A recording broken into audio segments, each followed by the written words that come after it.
Hola, hola, ¿cómo están queridos y queridas estudiantes? Estamos en nuestra primera clase de lo que es este PREU privado, que tiene que ver con la PTU, la prueba de transición universitaria. En esta primera clase vamos a conocer un conjunto numérico que es el primero que de alguna forma nace en la humanidad y que es el conjunto de los números naturales. Así que vamos a pasar a ver sus propiedades, sus características, distintos tipos de ejercicios que podemos ver. Y vamos a dar hartos ejemplos para que podamos entender en esta clase express de lo que es justamente el conjunto de los números naturales. Vamos a la siguiente página. Bien, estimados y estimadas, estamos ya en el conjunto de los naturales, ¿cierto? Este conjunto que nace de alguna forma por la necesidad del ser humano de poder contar, ¿cierto? En los números naturales, tal como están acá especificados, son aquel conjunto que son los n, que se denota como siempre como n, que parten desde el 1 y se extienden de uno en uno hasta el infinito positivo. Entonces, fíjense que estamos solamente con los positivos. Aquí no hay cero, no hay negativo, nada de eso. Entonces, vuelvo a insistir, y lo voy a colocar acá, el conjunto de los naturales, que se denota así, con n, esa n como con un palito al lado, es el conjunto que tiene como primer elemento el 1, y luego va sumándole 1 a cada elemento del conjunto. Y esto se extiende hasta el más infinito. ¿Ya? Ahora, aquí yo también coloqué los números cardinales y los enteros, que si bien no vamos a profundizar en esta clase, pero igual es importante que ustedes ya lo vayan sabiendo desde ahora. Los números cardinales son aquellos números que conjunto que se le agrega el cero, ¿sí? Y los números enteros es aquel conjunto que de ahora como que ya pasa a tomar un equilibrio este conjunto de los naturales y los cardinales, entonces se agregan los negativos, ¿sí? Entonces, pero los naturales, de alguna forma, en el tema de antecesor y sucesor, ocurre algo bien particular, porque en los naturales, si se fijan, todos los naturales tienen un sucesor. A partir del 1, el sucesor del 1 es el 2, el sucesor del 2 es el 3, etcétera. Yo para cualquier natural, aunque sea muy gigante, siempre voy a encontrarle un sucesor que es sumándole 1. Pero en cambio, no todos los números naturales tienen antecesor. Y lo puedo visualizar acá. El 1 es el elemento que no tiene antecesor en los naturales. Y algunos me dirán, pero profesor, está el 0. Pero recuerda que el 0, en este caso, el 0 no pertenece al conjunto de los naturales. Entonces no puedo decir de que el antecesor del 0, del 1, es el 0 en los naturales. ¿Ya? Entonces aquí yo coloqué de que la forma como algebraica de poder denotar esto es que si n es un número entero, entonces el antecesor de es n-1 y el sucesor es n más 1. Pero recuerden que estamos ahí la explicación que está acá es con números enteros. En los naturales, el 1 no tiene antecesor. ¿Ya? Vamos con la siguiente página.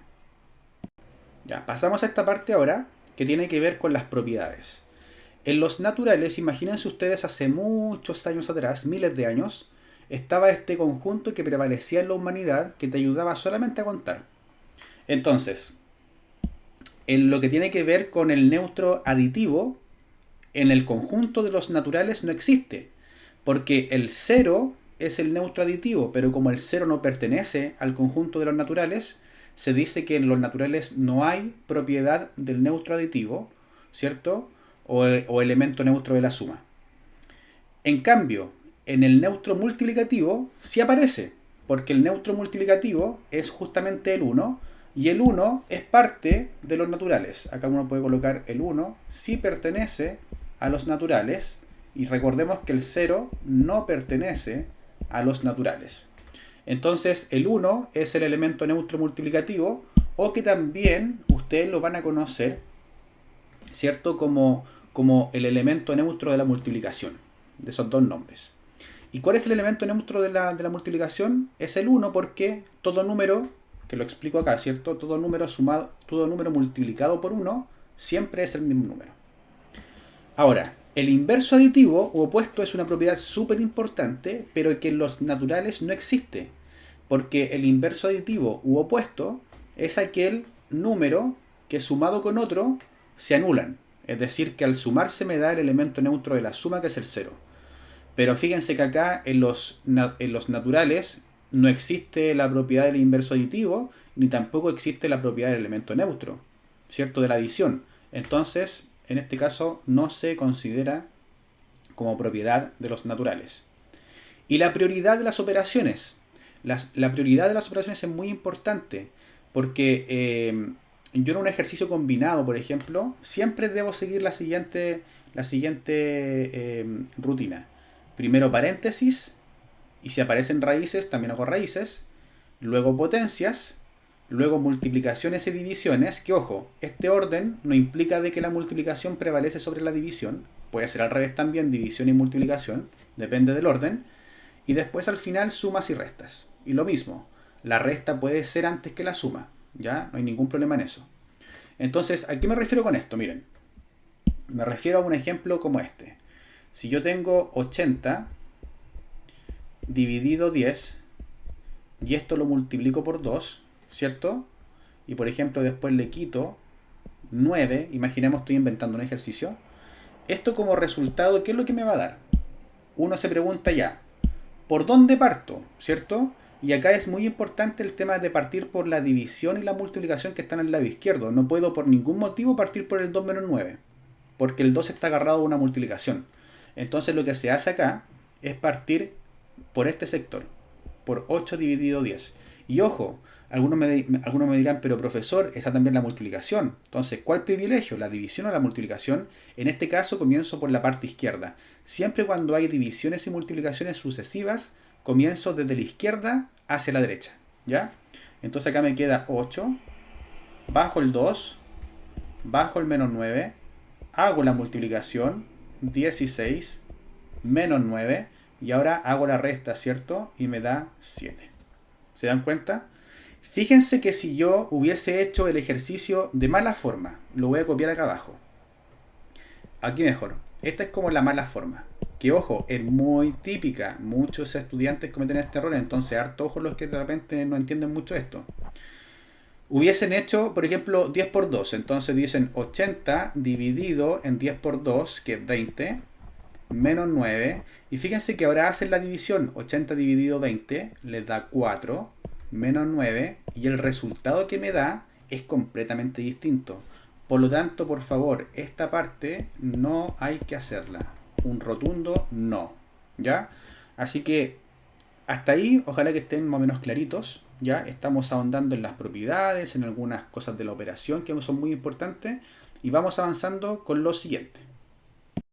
Bien, ahora vamos a hablar sobre algunas cosas sumamente importantes en el conjunto de los naturales, porque si bien es el conjunto más fácil, entre comillas, porque ojo, es un contenido igual que no es fácil, incluso más adelante ustedes van a ver inducción matemática que tiene que ver con los números naturales.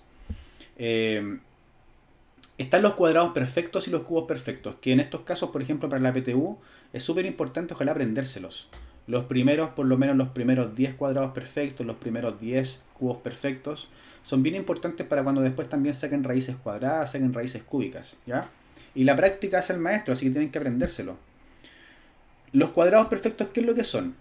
Acá tenemos el 1, el 4, el 9, el 16, entonces son números que nosotros conocemos mucho. Entonces, ¿qué es lo que ocurre acá? Que es todo número natural que se puede escribir como n cuadrado. O sea, todo número que se puede escribir como un natural al cuadrado. Por ejemplo, el 36 se puede escribir como 6 al cuadrado. El 49 como 7 al cuadrado. El 169 también es un cuadrado perfecto porque se puede escribir como 13 al cuadrado. Y en cambio, los cubos perfectos son aquellos números que se pueden escribir como un natural al cubo. Por ejemplo, el 216 es 6 por 6 por 6, que 6 es 6 al cubo. El 27 es 3 al cubo, 3 por 3 por 3. Entonces todos esos números son bastante mágicos y te ayudan bastante a ahorrar tiempo en ejercicios en la PTU. ¿Ya? Y está el tema que esto ya, aquí nos adentramos ya a tierra derecha, porque aquí empieza ya como los conceptos que son súper, súper importantes. De repente uno, si no se sabe mucho los cuadrados perfectos y los cubos perfectos, pasa piola. Pero si no te sabes lo que es un divisor y un múltiplo, es súper complicado. Ahora, ojo, yo aquí coloqué una reseña de que tengo acá de que, aunque por lo general se habla de múltiplo y divisor en el caso de los números naturales, como lo vamos a hablar ahora, es posible extender la definición de estos conceptos a los números enteros, ¿ya? Pero eso se ve más adelante, ¿sí? Entonces, voy a definir esto que está acá, lo voy a leer y después lo voy a explicar con mis palabras abajo en la pizarra. Dice, si n y m son dos números naturales y la división n dividido m también es natural, entonces diremos que n es un múltiplo de m y que 9 es un divisor de n. ¿Qué quiero decir con esto? Porque quizá muchos no captaron. ¿Qué quise decir con esto? Lo siguiente. Si yo tengo, me dice n dividido m, imagínense esto me da un valor que es natural. ¿Qué significa que me dé un natural en una división? Significa de que de alguna forma el m cabe justito en el n. Eso es lo que estoy diciendo. O que de alguna forma el resto de la división es 0. Cuando el resto es 0, significa de que el número cabe justito en el otro. El divisor cabe justito en el dividendo. Entonces, ejemplo, 27, si lo divido en 9, todos sabemos que eso es 3, ¿cierto? Y me da resto 0. Entonces yo puedo decir acá que el 27 es un múltiplo, esto es lo que puedo decir, es un múltiplo de 9 y viceversa, que el 9 es un divisor de 27. ¿Se dan cuenta? Esa es la técnica. Arribita, ¿qué es lo que hubiésemos dicho? Que el n de niño, es múltiplo del m de mamá. Y que m es divisor de n. ¿Sí?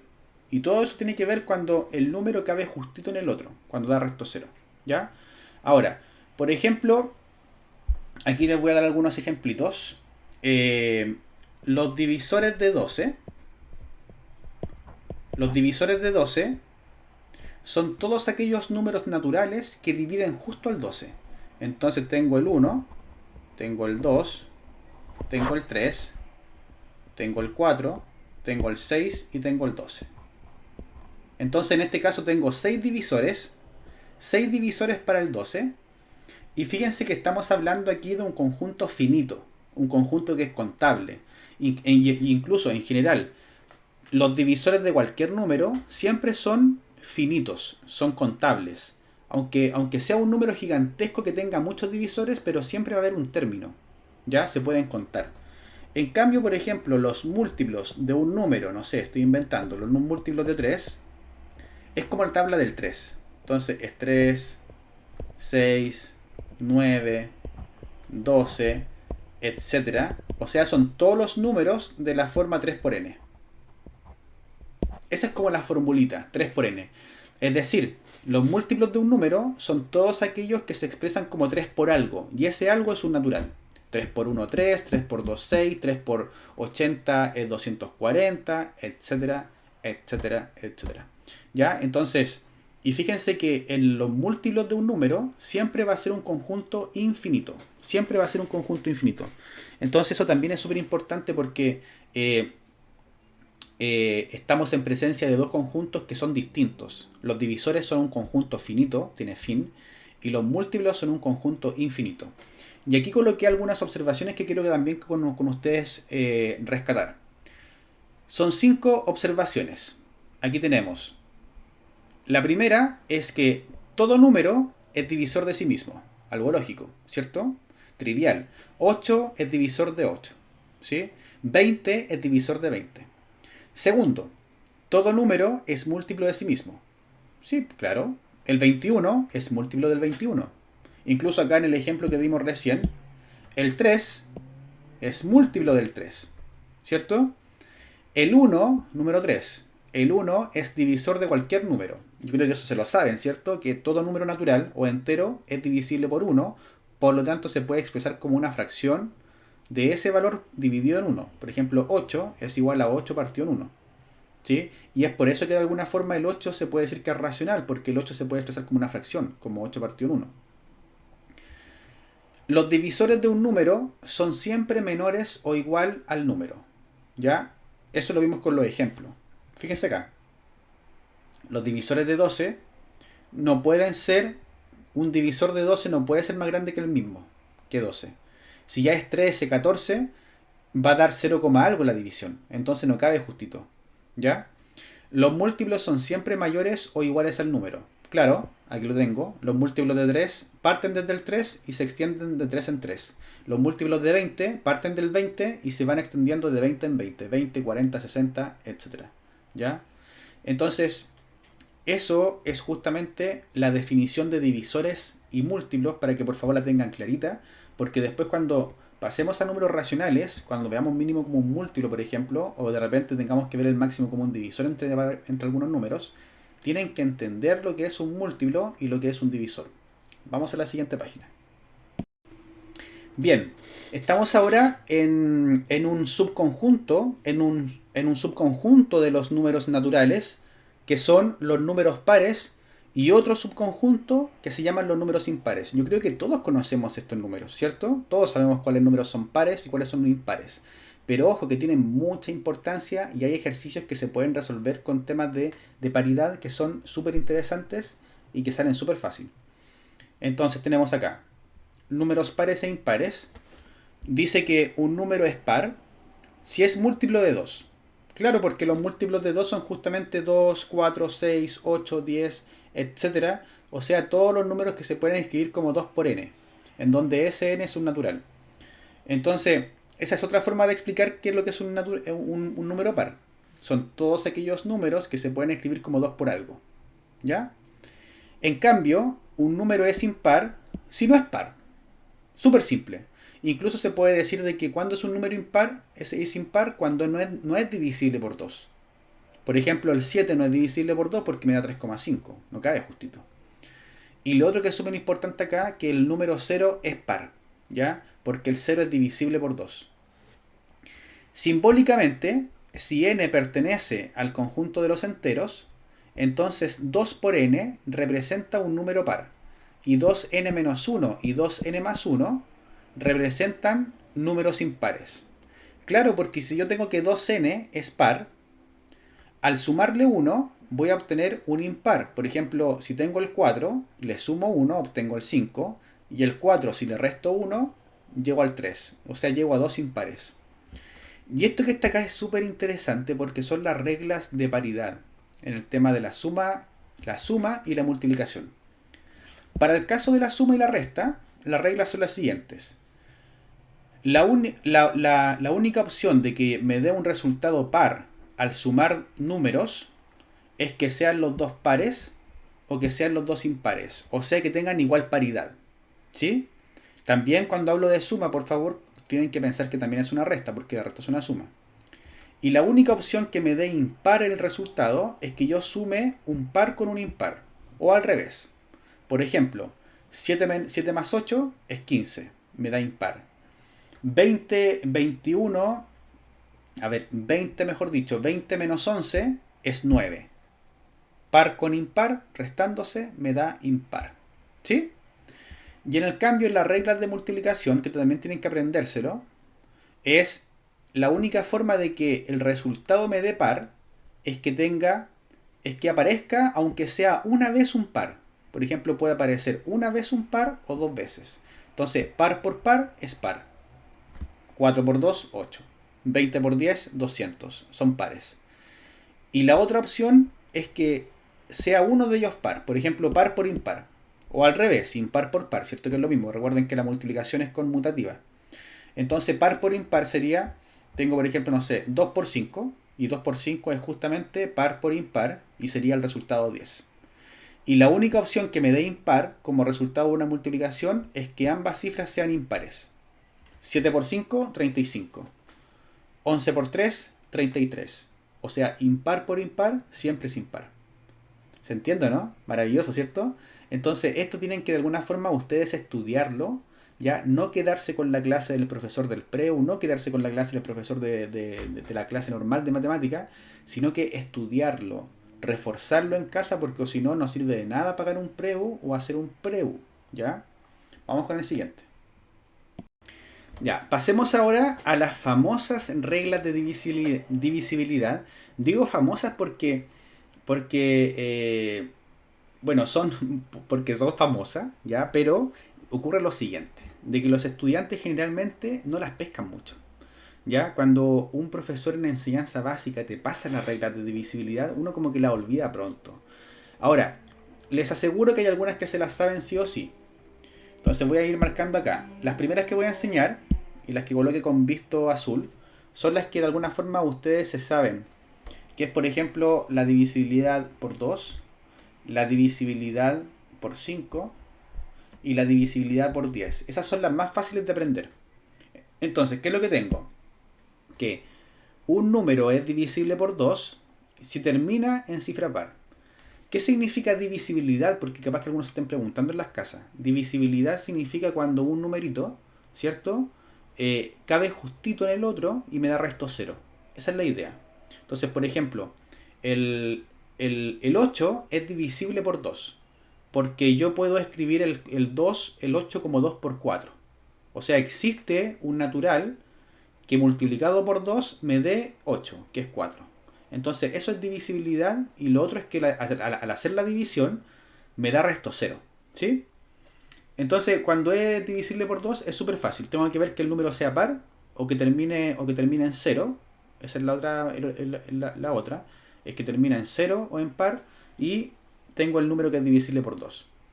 En cambio, cuando un número es divisible por 5, si termina en 0 o en 5. O sea, por ejemplo, el 15 es divisible por 5. El 25 es divisible por 5. El 100 es divisible por 5 porque termina en 0. ¿Ya? Y cuando un número es divisible por 10, si termina en 0. Súper simple. O sea, si ya termina en mínimo un 0, es divisible por 10. Ahora, las que por ejemplo no se saben del todo, pero de repente se pueden acordar un poquito, es la del 3, es la del 6 y es la del 9. Estas son como las que la gente se sabe más o menos. Por eso coloco ahí un signo más o menos. Entonces, y son súper importantes, sobre todo la del 3 que aparece mucho. Cuando un número es divisible por 3, si la suma de sus cifras es múltiplo de 3. Si la suma de sus cifras es múltiplo de 3. Entonces, miren, por ejemplo, yo estoy convencido y estoy seguro que el 729 es divisible por 3. Ahora, ¿por qué? Si yo sumo las cifras del 729, 7 más 2 más 9, eso me da 18. Y 18 es justamente un integrante de los múltiplos ¿de quién? De 3. ¿Se dan cuenta? Entonces, si el 18, que es el resultado de la suma de los dígitos, es múltiplo de 3, eso significa que el 729 es un múltiplo de 3. Otro ejemplo. El 216. El 216, si se fijan, es divisible por 3, ¿cierto? Porque si yo esto lo sumo, me da 2 más 1 más 6 y esto es 9. Y 9 justamente es un múltiplo de 3, ¿sí o no? Maravilloso. ¿Ya? Entonces la divisibilidad por 3 es sumar los dígitos y que esa suma, el resultado final, me dé un múltiplo de 3. En cambio, cuando un número es divisible por 6, un número es divisible por 6 si es divisible por 2 y por 3 a la vez. O sea, debe cumplirse la divisibilidad de que sea par y la divisibilidad de que la suma de sus dígitos sea un múltiplo de 3. Entonces, por ejemplo, acá tengo en la divisibilidad por 6, estoy pensando, el mismo 216. 216 es divisible por 6 porque primero es par. Y si ya es par, ¿cierto? Si ya es par es porque es divisible por 2. Y justamente ocurre después lo que está arriba, que es divisible por 3 porque la suma de sus dígitos es un múltiplo de 3. Y el número entonces 216 es un múltiplo de 6 porque cumple esas dos condiciones. Si alguna de esas condiciones no cumple, es porque el número no puede ser divisible por 6. Por ejemplo, el 5, 6, el 5, 6, 11, 12, ya. Aquí, por ejemplo, el 562, yo les puedo asegurar que no es múltiplo, no es un número que es divisible por 6. Porque, ojo, es par, o sea, es divisible por 2, me cumple. Pero si yo sumo el 5 con el 6 con el 2, ¿eso cuánto me da? Me da 11, me da 13. Y 13 por ningún motivo es justamente un número que es un múltiplo de 3. ¿Ya? Así que ese número, no, el 562, no es divisible por 3. Y eso significa de que si yo divido el 562 en 3, no me va a dar un número entero, me va a dar un número decimal. ¿Ya? Y finalmente, un número es divisible por 9 si la suma de sus cifras es múltiplo de 9. Ya, perfecto. O sea, es muy parecida a la divisibilidad por 3. Pero ahora la diferencia es que ahora tengo que la suma debe ser un múltiplo de 9. Un ejemplo, hagamos un ejemplo fácil. El 999. ¿Sí? El 999 es un número divisible por 3 porque 9 más 9 más 9, que serían 27, y 27 es un múltiplo justamente de 9. ¿Ya? A ver, el 82 no es divisible por 3. Por 9, perdón. No es divisible por 9. ¿Y por qué no es divisible por 9, estimado profesor? Me preguntarán. Es porque si uno suma 8 más 2, eso me da 10. Y 10 no es un múltiplo de 9. ¿Yukachi? Entonces, estas son como las reglas de divisibilidad que yo creo que son las que manejan muy bien y las que manejan más o menos. Ahora, las restantes que quedan, que son la divisibilidad por 4, la divisibilidad por 7, la divisibilidad por 8, son las que más se olvidan y las que casi nadie sabe. Sobre todo la divisibilidad por 7 es la que nadie de repente sabe mucho. Entonces, aquí voy a borrar para tener más espacio. Y tengo lo siguiente. Tengo que la divisibilidad por 4. Un número es divisible por 4 si las dos últimas cifras son ceros o múltiplos de 4. Ejemplo, el 1000 es divisible por 4 porque sus dos últimas cifras son dos ceros. Y claro, 1000 es divisible por 4 porque si yo divido el 1000 en el 4 me da 250. ¿Sí? Un número natural. También podríamos decir que, por ejemplo, que el 464 es un múltiplo, es un número que es divisible por 4. No porque termina en 4, sino porque justamente los dos últimos dígitos, que es 64, es justamente divisible por 4. ¿Sí? Y me da resto 0, porque 4 por 16 es 4. ¿Ya? Ahora, quiero que se den cuenta en algo, que tienen que ser las últimas dos cifras, ¿ya? Tienen que ser las últimas dos cifras, porque por ejemplo algunos podrían pensar, pero por ejemplo, no sé, el 114. El 114 algunos dicen, sí, sí, es divisible por 4 porque termina en 4. No, porque si yo divido esto en 4, me da 4 por 2 es 8, sobran 3, bajo el 4, y el 4 en el 34 no cabe justito. Miren, fíjense que cabe 8 veces, me da 32, me sobran 2, coma, y ahí me da 28,5. ¿Se dan cuenta, no? Entonces no me da un número justo. Por lo tanto, el 114 no es divisible por 4. Divisibilidad por 8. Después pasamos a la del 7, que es la más complicada. Divisibilidad por 8. Si las tres últimas cifras son ceros o múltiplos de 8. Esta es más complicada, ¿ya? Entonces, ¿Cuándo tenemos que un número es divisible por 8? Cuando sus tres últimas cifras terminan en 8. O también que sus tres últimas cifras son un múltiplo de 8. ¿Ya? Aquí no quiero como dar un ejemplo porque tienen que ustedes también de alguna forma como ver en qué ocasiones puede ocurrir esto. Y por último, que es la que yo estaba esperando, ¿cierto? Que es la divisibilidad por 7. Que es muy conocida, o sea, muy conocida entre los profesores, ¿cierto? Pero los estudiantes la conocen muy poquito. Además que cuando se la enseñan después se les olvida un poco. Y me dice que un número es divisible por 7 si la diferencia positiva entre el doble del último dígito y el número formado por los otros dígitos es múltiplo de 7 o 0. Por ejemplo, el 315. Entonces, ¿qué es lo que hacen con el 315? Hacen lo siguiente. Ojo que todo esto tiene una explicación matemática, hay una demostración por detrás, pero como es previo no voy a enfatizar en eso de la demostración. Entonces, ¿qué es lo que se hace? Se agarra el último dígito, que es el dígito de la unidad, se multiplica por 2, siempre se duplica y me da 10. Y ahora lo que debo hacer es agarrar lo que no consideré en la primera pasada, que es 31, y restarle el 10, que es el resultado que me dio. Y fíjense que esto me da como resultado 21. Y la pregunta es, ¿21 es un múltiplo de 3? ¿Un múltiplo de 7, perdón? ¿De 7? Sí, porque 7 por 3 es 21.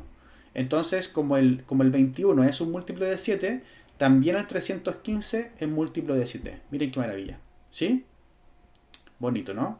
A ver, veamos otro ejemplo. Por ejemplo, a ver, 243 por 7. Veamos un número que es múltiplo de 7. 7 por 3, 21. 7 por 4, 28. 30. 7 por 2, 14. 14, 17. Yo les aseguro que el 1701 es un múltiplo, es un número que es múltiplo de el 7. Veamos. Entonces tomo el 1701. Tomo el último dígito de la unidad, 1 por 2, lo duplico, me da 2. Y luego hago la resta, ¿cierto? Que sería 170 menos 2. Y esto me da 168. Y me pregunto nuevamente, ¿el 168 será divisible por 7? Tampoco lo sé, ¿cierto? Entonces hago el 8, lo multiplico por 2, hago el procedimiento doblemente. Incluso de repente algún ejercicio como de repente hace el procedimiento 3, 4 veces. 8 por 2, 16 y hago la resta, que sería 16 menos 16 y eso me da 0. ¿Y el 0 es divisible por 7? Sí es divisible por 7. Porque justamente acá me dice en la divisibilidad por 7 que el número formado por los otros dígitos es múltiplo de 7 o 0. Y acá me dio 0. Maravilloso, ¿cierto? Así que a aprenderse esta divisibilidad, que es súper importante, y por mientras voy a pasar a otra página para enseñarles más cosas. Bien chicos, vamos avanzando en esta parte. Ahora van a aparecer dos conjuntos que son subconjuntos de los naturales, que son los números primos y los compuestos, muy famosos. Son más conocidos los primos. Los compuestos son un poquito menos conocidos porque son como los antagonistas de lo que son los primos, y los primos deben ser el conjunto numérico que más se investiga actualmente en matemática. ¿Ya? Entonces, vamos a esto. Dice que P se llama número primo, primero si es mayor que 1 y si es divisible por 1 y por sí mismo, que es el P. Entonces, si un número no es primo, se llama compuesto. Y los números primos, los primeros por supuesto, son el 2, el 3, el 5, el 7, el 11, el 13. Son como estos números que son bien extraños, porque no son como algunos alumnos me dicen, no son como bonitos, pero eso es subjetivo, ¿cierto? Porque los números primos son fantásticos, son maravillosos. Y acá fíjense que tengo una característica de que el único par que es primo es el 2. Todos los demás son impares. Importante, el 1 no es primo ni compuesto, ¿ya? No es primo ni compuesto. ¿Y qué es lo que es el teorema de la factorización prima? Porque por algo mismo recién los primos. El teorema de la factorización prima me dice de que cualquier número compuesto se puede descomponer de manera única en un producto de números primos. Ejemplo. Vamos a ver acá, ejemplo. El 108. El 108 yo lo puedo descomponer en 2 ¿cierto? En 2 por cuánto, por 54. El 54 lo puedo seguir descomponiendo en 2 por 27. Y el 27 lo puedo seguir descomponiendo, pero ya no en múltiplo, en un 2 por algo, sino que en 3, porque me voy al siguiente primo, que es el 3, por 9. Y luego finalmente el 9 en 3 por 3. Entonces yo puedo decir finalmente de que el 108 yo lo puedo expresar como 2 elevado al cuadrado. ¿Por qué al cuadrado? Porque tengo acá, ¿cierto? Un 2, otro 2, y si los multiplico son 2 por 2, 2 al cuadrado, 4. Y después tengo acá el 3 por 3 por 3, que sería justamente acá por 3 al cubo. Entonces yo puedo descomponerla de forma única, no existe otra descomposición prima para el 108. Otro ejemplo, para que queden más o menos claritos, el 96. A ver, veamos el 96. Estoy inventando cifras, así que me puede ser cualquier cosa. El 96 si lo divido por 2 me da 48, ¿cierto? 48. El 48 si lo divido por 2 me da 24. El 24 si lo sigo dividiendo por 2 me da 12. Y el 12 si lo sigo dividiendo por 2 me da justamente ¿cuánto? 6. Y el 6 finalmente, si lo divido por 2, me da 2 por 3. O sea, fíjense que el 48, el 48, el 96, yo lo puedo expresar como 3 por 2 elevado a ¿cuánto? 1, 2, 3, 4, 5, o elevado a 5. Que sería de alguna forma 3 por 32. ¿Sí? Porque 2 elevado a 5 es 32. Entonces, esa es la forma de descomponer en factores primos un número compuesto, ¿ya? Ojo, los números primos no se pueden descomponer de forma prima porque, por ejemplo, el 7, la única forma de descomponerlo es 7 por 1. Y el 1 no es primo, ¿ya? Vamos al siguiente, chiquillos y chiquillas. Bien, pasamos ahora ya a esta parte que es súper importante. Esto yo creo que es lo más fundamental de la clase, porque tiene que ver con el famoso mínimo común múltiplo y también el máximo común divisor. El mínimo común múltiplo debe ser algo de las cosas más importantes que uno aprende cuando es chico con el tema de las fracciones. Porque sumar y restar fracciones involucra que uno tiene que saber sí o sí a calcular el mínimo común múltiplo. Entonces, voy a ir leyendo acá y después explico. Dado un conjunto de números naturales, el mínimo común múltiplo es el menor número natural que es múltiplo de cada uno de ellos. Ya. Entonces, si tengo varios números y me están preguntando por el mínimo común múltiplo o necesito sacar eso, lo que debo hacer es agarrar todos los números y ver cuál es el múltiplo más pequeñito que contiene a todos esos números. Entonces, de repente puedo tener la suerte de encontrarlo fácilmente. Pero de repente el mínimo común múltiplo, cuando son muchos números o números de repente muy distintos, puede dar un valor muy alejado, muy complicado. ¿Ya? Entonces, y el máximo común divisor es el mayor número natural que es divisor de cada uno de ellos. ¿Ya? Esto también es súper importante. Que el máximo común divisor es el mayor número natural que es divisor de cada uno de ellos. Es decir, tengo yo un abanico de números que me están preguntando por el máximo común divisor y debo ver cuál es el divisor más grande que divide a todos comúnmente. Y eso siempre va a ser, ojo, el máximo común divisor siempre va a ser más pequeñito que el mínimo común múltiplo. ¿Ya? Entonces, nota, si el máximo común divisor de dos números es 1, entonces estos números son primos entre sí o primos relativos. ¿Ya?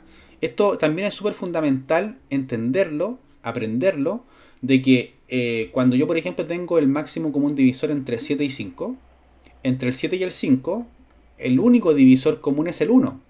Entonces el máximo común divisor es el 1. Y cuando ocurre eso, se dice que el 7 y el 5 son primos entre sí, son primos relativos, e incluso yo lo conozco como que se llaman coprimos, ¿sí? Que es lo mismo. Y veamos un ejemplo. Aquí está un ejemplito bien clarificado. Dice, determinar el mínimo común múltiplo y el máximo común divisor entre 60, 72 y 48. Entonces lo vamos a hacer de dos formas.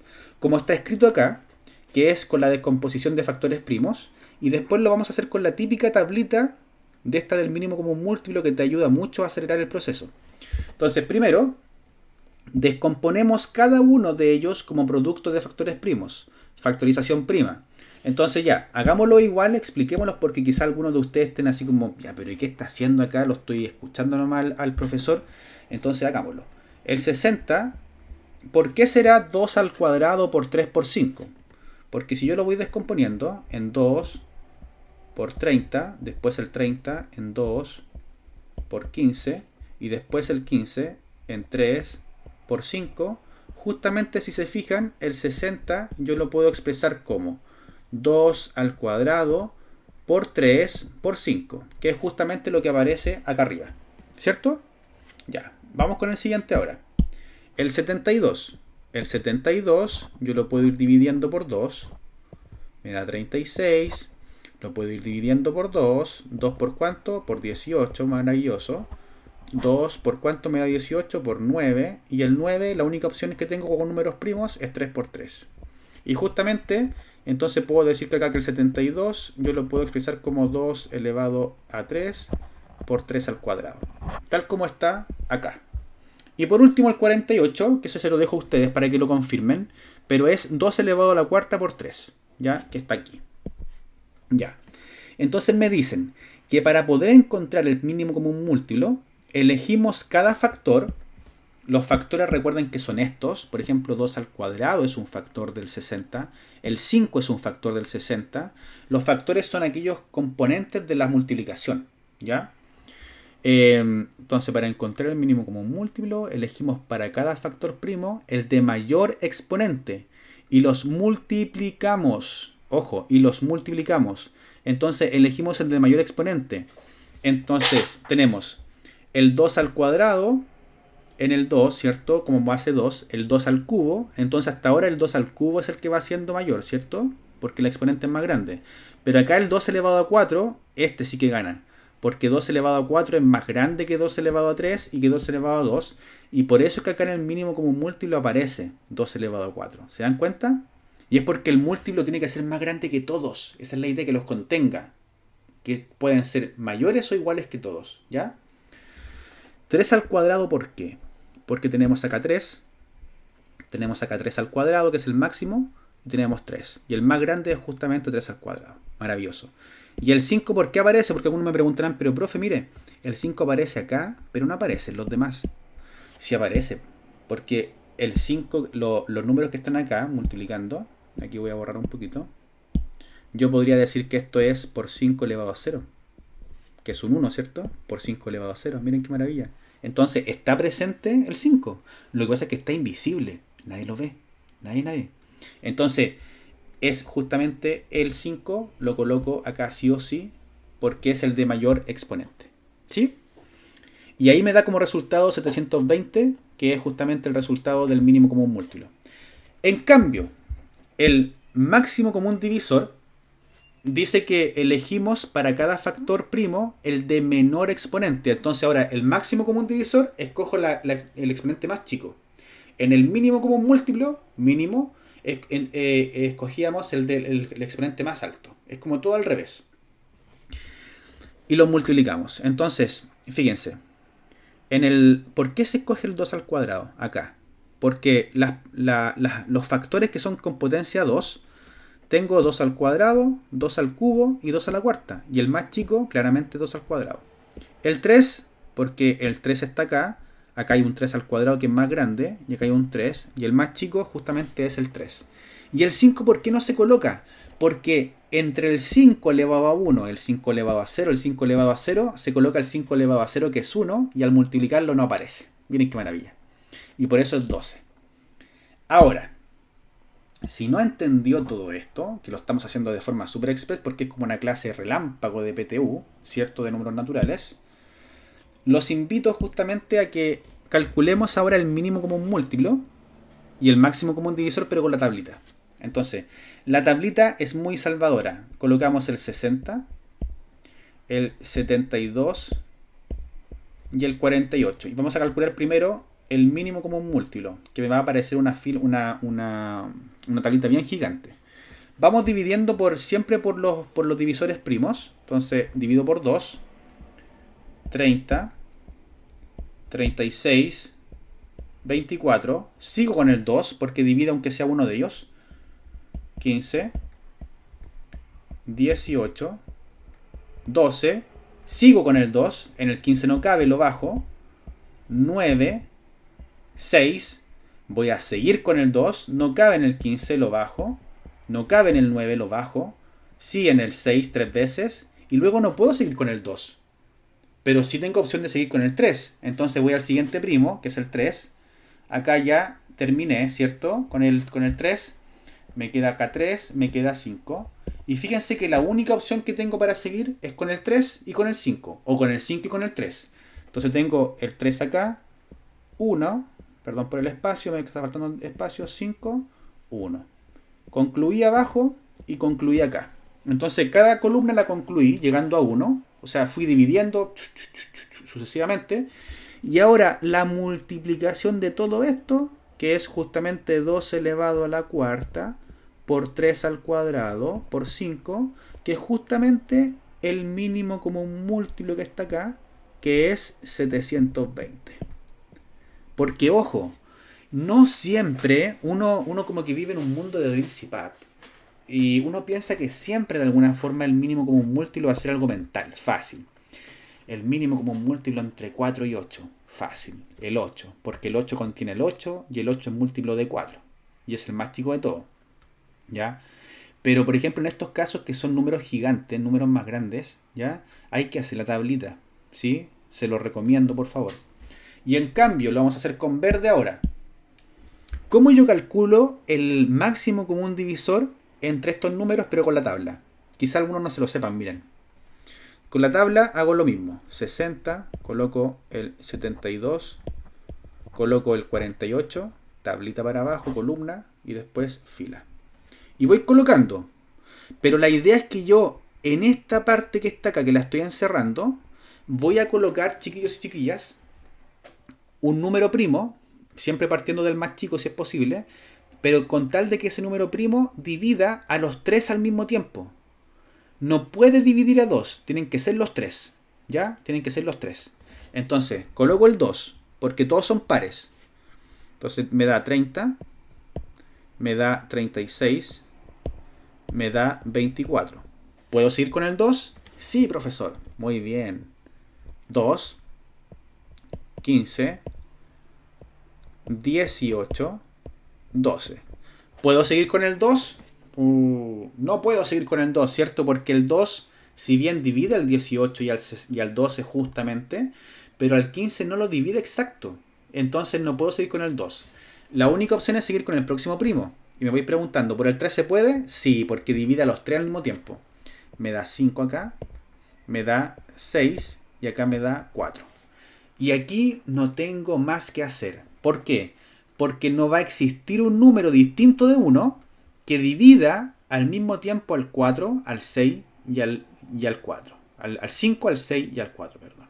Entonces acá el m máximo común divisor, el MCD mayúscula, va a ser justamente 2 al cuadrado por 3, que sería 4 por 3, que es 12. Miren qué maravilla. Entonces, si ustedes no sabían, la tablita, esta tablita salvadora, que es como la vieja confiable, ¿cierto? La vieja confiable, sirve justamente para esto, que es el máximo común divisor. Miren qué maravilla. ¿Ya? Vamos a la siguiente página.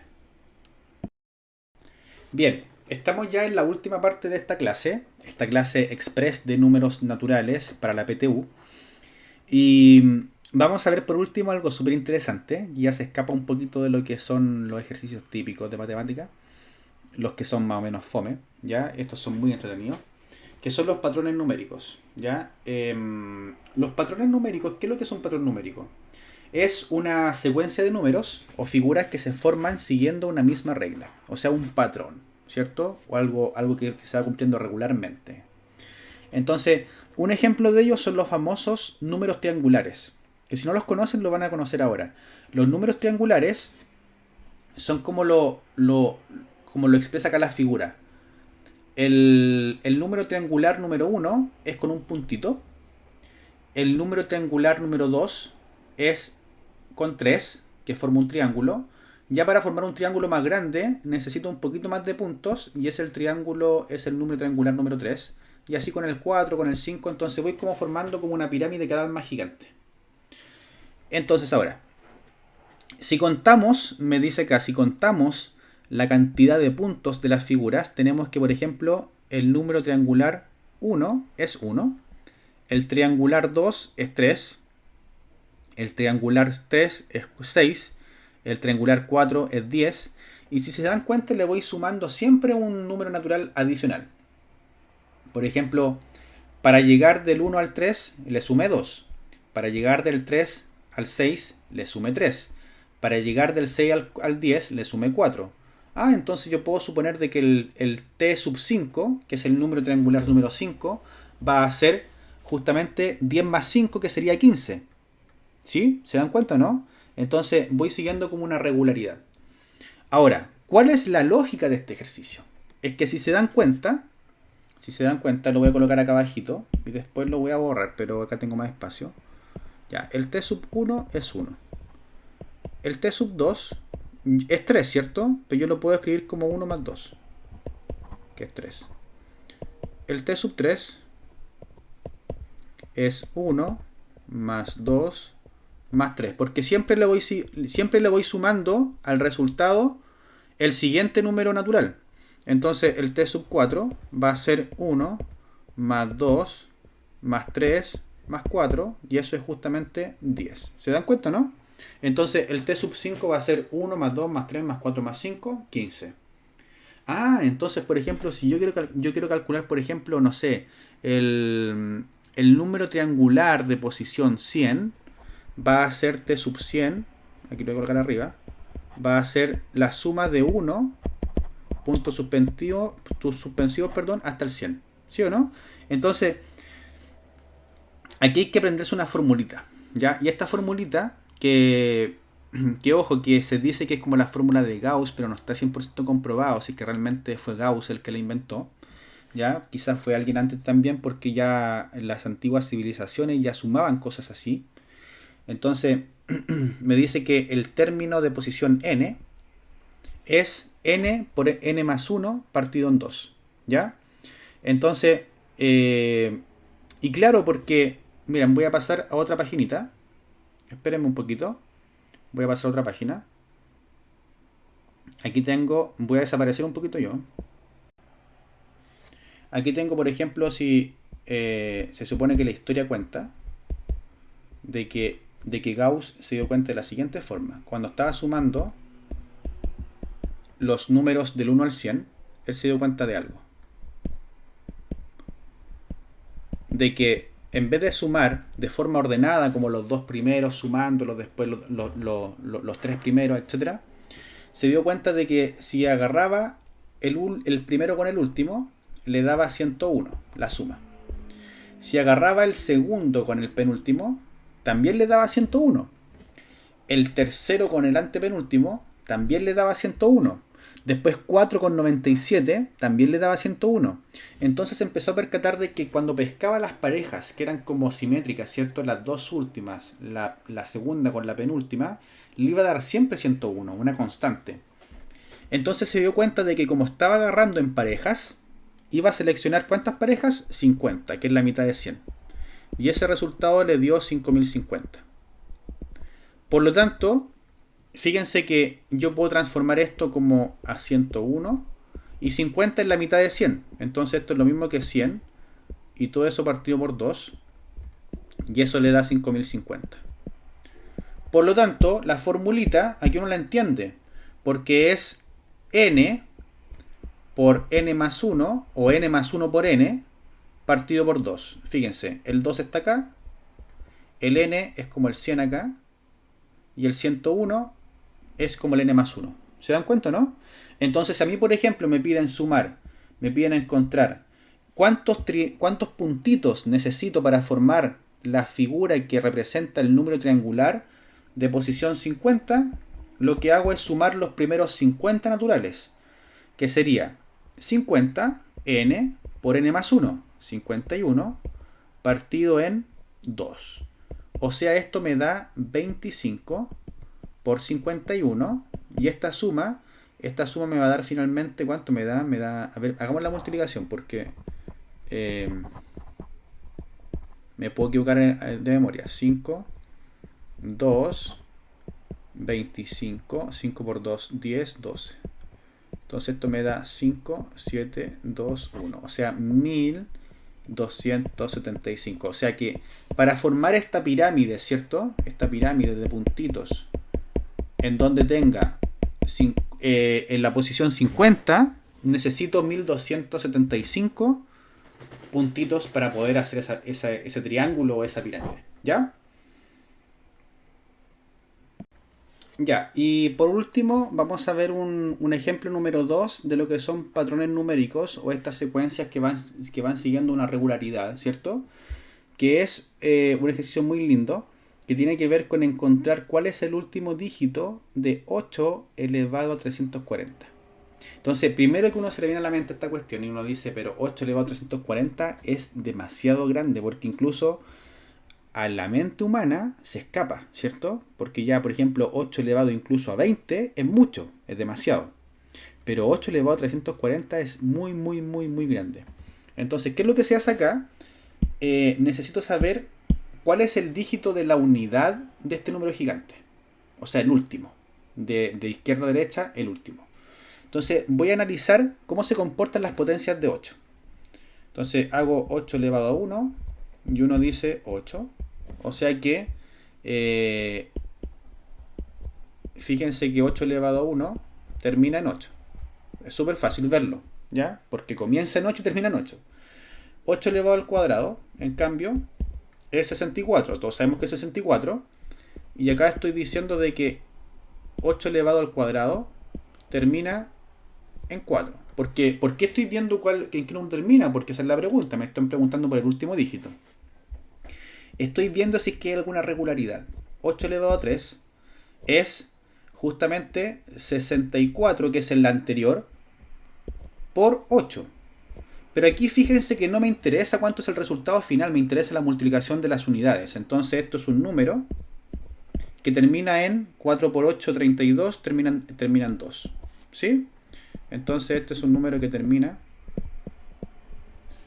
en 2. Ahora, 8 elevado a la cuarta, agarro el último resultado, que era un número que terminaba en 2, y lo multiplico por 8. Entonces yo sé que ahora va a ser un número, que no tengo idea cuál va a ser, pero 8 por 2, 16, es un número que termina en 6. Hasta ahora no llevo ninguna regularidad, porque fíjate que la secuencia que llevo es 8, 4, 2, 6. Veamos el siguiente. 8 elevado a 5 va a ser un número que termina en cuánto, en 6, que es el anterior, por 8. Pero fíjense que ahora este número va a terminar en cuánto, en 8. Porque 6 por 8 es 48. Entonces termina en 8. Y acá se empieza a repetir un ciclo. Se empieza a repetir la secuencia. Porque si parto en 8, si sigo en 8, después el siguiente va a terminar en 4, en 2, en 6. Entonces, si se dan cuenta, este que está acá es lo mismo que cuando tengo 8 elevado a 1. Por lo tanto, lo que tengo es que esta secuencia va a ser 8, 4, 2, 6. 8, 4, 2, 6. Y así voy siguiendo sucesivamente. Por lo tanto, lo que yo puedo deducir de acá, lo que puedo deducir, es que 8 elevado a 1, al igual que 8 elevado a 5, sumándole 4 al exponente, 8 elevado a 9, 8 elevado a quién más, a 13, pam, pam, pam, puntos suspensivos, todos esos terminan en ¿cuánto? Terminan en 8. En cambio, 8 elevado al cuadrado, con 8 elevado a 6, con 8 elevado a 10, pam, pam, pam, pam, pam, puntos suspensivos, terminan en ¿cuánto? En 4. Después, 8 elevado al cubo, con 8 elevado a 7. Se van dando cuenta de lo que voy haciendo, ¿cierto? 8 elevado a 11. Todo esto terminan en 2. 8 elevado a 4. Y fíjense acá, 8 elevado a 8, 8 elevado a 12, es decir, 8 elevado a cualquier número de la forma 4 por k, ¿cierto? Porque son puros múltiplos de 4. Y si nos fijamos, el 340, que es el exponente de este número, es un número que es divisible por 4, porque hace poco en la clase de hoy día dijimos de que justamente este número, para que sea divisible por 4, los últimos dos dígitos tienen que ser un múltiplo de 4. Y 40 es justamente múltiplo de 4. Perdón por mi letra, ¿sí? Múltiplo de 4. Por lo tanto, acá se encuentra el 8 elevado a 340. ¿Y en cuánto termina? Termina en... ¿cuánto? No escucho. Muy bien, estimados y estimadas, en 6. ¿Sí o no? Entonces termina en 6. Y por lo tanto, yo puedo decir de que el último, ¿cuál es el último dígito de 8 elevado a 340? Es justamente 6. ¿Ya? Vamos a la siguiente página para que aprendamos, para que veamos cómo podemos aprender estas cosas en la práctica ahí. Ya, pasamos ahora a que practiquemos algunos ejercicios según lo que aprendimos hoy día. Hay de todo tipo, ¿ya? Son 5 ejercicios que son bien interesantes, o 4 me parece. El primero tiene que ver con estas fórmulas que de repente a uno le dan, que son como bien raros, ¿ya? Estos se llaman preguntas de operaciones arbitrarias, ¿ya? Así se llaman, operatoria arbitraria. Porque es como que te inventan una propiedad y tú tienes que después aplicar la fórmula. Entonces, ¿qué es lo que te dice acá? Que delta, ¿cierto? Este es delta. Delta con omega, cuando hay una coma entre medio de ellos, y todo eso como que está elevado el paréntesis a n, esto se traduce a n, el exponente, por delta más omega. Entonces, ¿qué significa 3,1 y todo eso elevado a 2? Significa que acá el 3 es justamente delta, el 1, que está acá, es omega, y el 2 es n. Entonces debo reemplazar todo eso en mi fórmula. La fórmula es n por delta más omega. Entonces reemplazo. N es 2 por delta, que es 3, y más 1, que es omega, y esto me da 7. Un ejercicio que se supone que debería ser fácil, para lo que estamos justamente aprendiendo, no debería ser complicado, ¿ya? El siguiente tampoco es complicado. ¿Cuál de las siguientes expresiones es menor que 7? Y si nosotros empezamos a tantear acá, la alternativa correcta es la D. Aquí es interesante observar por qué las otras no son. 7 más 7 menos 7 dividido 7, primero parto por la división, entonces sería acá 14, la suma, y luego menos 1, y es 13. Entonces ya la alternativa A me da un poquito alta. La segunda me da 7 menos 7 es 0, y me da 7, la B. La C es 49 menos 7, o sea, me da un número incluso mucho más gigante, 42. La D por todos lados es la correcta porque fíjense que es 7 dividido 7 es 1, más 7 dividido 7 que es 1, y esto es 2. Y hasta ahora es el más chico. Y el último, veamos cómo resulta. 7 por 7, 49. Y más 49, eso me da justamente 98. Entonces por ningún lado es la E y la alternativa correcta es la D de Diosito. Vamos con el siguiente. Ya, vamos con estos dos últimos ejercicios para terminar la clase de hoy, que ha sido una clase maratónica, así que gracias por la paciencia a los que han llegado hasta acá. Y tenemos lo siguiente. Tenemos acá unos números muy bonitos. Miren, la figura de la derecha muestra, representa los números oblongos. Y estos números oblongos, si se fijan, van como formando como ciertos rectángulos con cierta cantidad de puntos por fila y por columna. Entonces, ¿cuántos puntos se necesitan para dibujar el número oblongo de posición 100? Entonces, aquí la idea no es empezar a dibujar hasta la posición 100, ¿cierto? Porque si no, no vamos a alcanzar el tiempo, es mucho, mucho, mucho. Entonces, ¿qué es lo que se hace? Fíjense que las alternativas están expresadas como multiplicación. Y aquí viene la clave. Hay dos señales. Las alternativas están expresadas como multiplicación. Y lo otro es que cada figura representa como un rectángulo. Y en un rectángulo, para calcular como su área, uno, ¿qué es lo que hace? Largo por ancho. O sea, veo cuántos puntos hay en cada fila, ¿cierto? Cuántos puntos hay, cuántas filas hay y cuántas columnas hay. Entonces, por ejemplo, voy a hacerlo acá abajito. El oblongo número 1, yo puedo decir que es 2 por 1. ¿Por qué 2 por 1? Porque el 2 de acá representa las columnas, perdón. El 2 representa las columnas. Y el 1 de acá representa las filas. CF. C de columna, F de fila. ¿Ya? Y eso justamente me da 2. Y son 2 puntos en el oblongo 1. El oblongo 2, si se dan cuenta, la cantidad de columnas son 3.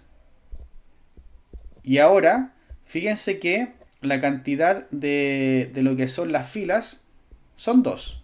Y el resultado es 6. Y si se cuentan, y si ustedes cuentan los puntos del oblongo número 2, son 6.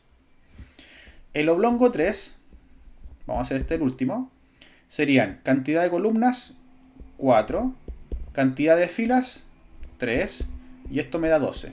Y otra cosa que quiero que vayan observando, de que siempre el sufijo, el que indica la posición, coincide con la cantidad de filas. ¿Sí? Coincide con la cantidad de filas. Entonces, si me están preguntando por el oblongo de posición 100, significa de que la cantidad de filas es 100 y la cantidad de columnas siempre es el sucesor, 101. Y aquí está el resultado, la alternativa A. Maravilloso, ¿cierto? Mágico, bonito, armonioso el ejercicio para que lo puedan analizar en sus casas cómo se hace y cómo se realiza. Y el último ejercicio, que tiene que ver con lo que enseñé en la página anterior, la cifra de las unidades en el resultado de 8 elevado a 9 menos 7 elevado a 9 es. Entonces tengo una resta. Nosotros recién calculamos en el paso anterior que 8 elevado a 9, ¿en cuánto terminaba? No. ¿En cuánto terminaba? Escucho por ahí. Bien, terminaba en 6. Muy bien. Y eso ya lo hicimos. Si no te acuerdas, retrocede el video y está la explicación de 8 elevado a 9 en cuánto terminaba, porque lo dijimos incluso. 8 elevado a 9 terminaba en lo que es... no, me parece que no es en 6. A ver. No, me parece que no. Voy a borrar. Termina en... teníamos que... A ver, voy a hacerlo acá. 8 elevado a 1 terminaba en 8. 8 elevado al cuadrado terminaba en 4. 8 elevado al cubo terminaba en 2. 8 elevado a la cuarta terminaba en 6. Y acá se cumplía el ciclo. Entonces 8 elevado a la 5 también terminaba ahí. 8 elevado a 6. 8 elevado a 7. 8 elevado a 8 terminaba en 6. Y 8 elevado a 9 se encontraba acá. Entonces 8 elevado a 9 termina en 8. Perdón, me confundí. 8 elevado a 9 termina en 8. ¿Ya? Y 7 elevado a 9 hay que hacer el análisis. Porque fíjense. Vamos a hacerlo acá. Hay que ver las potencias de 7. 7 elevado a 1 es 7, termina en 7. 7 elevado al cuadrado es 49, ¿cierto? Termina en 9. 7 elevado al cubo, esto es 49 por 7, ¿cierto? Entonces esto me da un número que termina en ¿cuánto? En 3, porque 9 por 7 es 63. Después 7 elevado a la cuarta es este número que termina en 3 por 7, o sea, es un número que termina en ¿cuánto? En 1, porque 7 por 3 es 21. Y si nos fijamos después, el 7 elevado a 4, 7 elevado, perdón, a 5, va a ser el número que termina en 1 por 7. Y eso es un número que termina en ¿cuánto? En 7. Por lo tanto, esto también me cumple un ciclo de 4, de 4 en 4. 7, 9, 3, 1. 7, 9, 3, 1. 7, 9, 3, 1. ¿Cierto? Entonces, el 7 elevado a 9 va a ser... Acá está el 7 elevado a 6. Acá está el 7 elevado a 7. Acá está el 7 elevado a 8. Por lo tanto, justamente el 7 elevado a 9 coincide con el 7 elevado a 1. Entonces termina en 7. ¿Ya? Entonces, por lo tanto, después de todo esto, y ojalá que lo estén entendiendo, por favor, si no, veanlo de nuevo. 8 elevado a 9 menos 7 elevado a 9 va a ser 8 elevado a 9 es un número gigantesco que desconozco, pero que termina en ¿cuánto? En 8. Y le quito 7 elevado a 9, que es un número que desconozco, pero sé que termina en 7. Y un número que termina en 8, si le quito otro número que termina en 7, va a ser un número que termina en ¿cuánto? En 1. Por lo tanto, la alternativa correcta es la B, ¿cierto? De bonito, de bacán. Así que eso ha sido este video, estimados y estimadas. Ojalá que les haya gustado. Y no olviden suscribirse a mi canal de YouTube, Profe Trole Maravilloso, donde voy a ir subiendo estas clases de PTU, así de forma express, para cuando uno quiere ver como una clase completa, ¿cierto? Con lo que más te pueden preguntar de números naturales. Así que un abrazo, para mí fue un gusto, la pasé muy bien. Así que suscríbanse, denle like a los videos, apoyen, comenten y difundan. Chao, chao, cuídense.